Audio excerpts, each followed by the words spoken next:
Okay, we're nearly finished here with our Pepper's Cater dinner and lunch menu.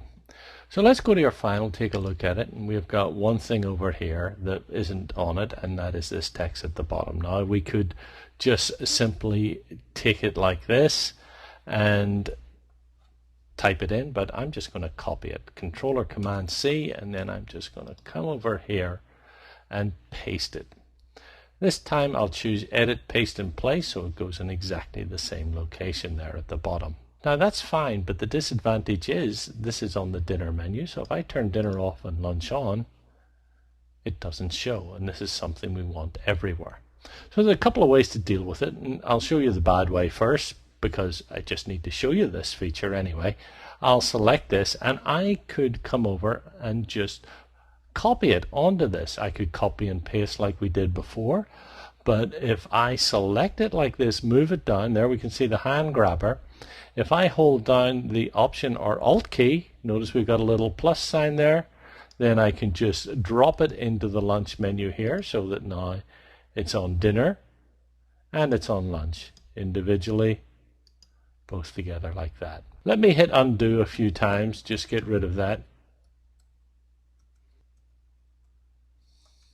There we go. We're back to where we started off in the movie, and I'll show you a much better way of dealing with it. Let's go to our menu here, and I'm going to choose this option, Remember Paste Layers. Turn my lunch menu off here so that we can see it. Come back over here, select this and copy it. It's still in pasteboard, so I don't really have to do this, but I'll just go Edit, Copy. Go back here. Now I'm going to paste again, and I'll use Paste in Place. And it pastes it down here, but look what's happened here. It pastes it in a layer of its own. So when you have this option here on Remember Paste Layers, it remembers what item it is when you copy something, and it pastes it in the same layer. If that layer does not exist, it'll create it. So if we go to our final one here, we can see that this text is on a layer of its own up here like this. So when we pasted it in here, it created this layer and pasted it for us. Now this may not be the best sample for this, but there are some great features that you can use this for. First of all, let me pull down the File menu and create a new document. Just single page, not facing pages like this. Go back to the file we're working on here. And I'm going to unlock these ones at the bottom here. I'm going to turn my chili pepper back on. And I have this locked at the bottom, so I'd better unlock it first. So I want to select everything. Control or Command A, and that just copies everything. Well, it selects everything. I've still got to copy it. Notice all the colors. These represent items on different layers. We'll choose Edit, Copy here. And first of all, I'm going to turn this off. Nearly forgot to do that.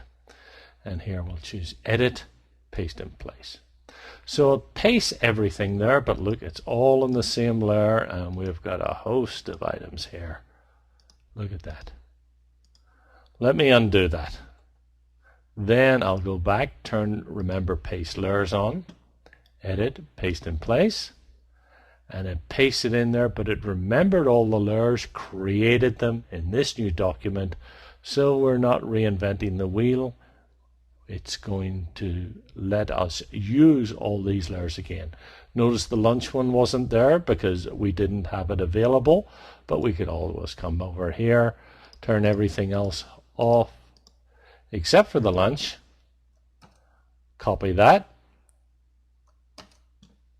go back to your untitled document, Edit, Paste in Place, and there we can just have lunch or dinner exactly the same.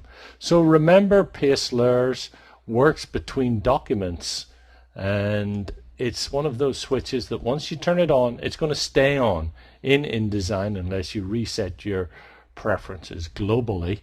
But you'll have to, if you don't want it there, you'd have to turn it off and then turn it back on if you need it. This is really handy the way this works.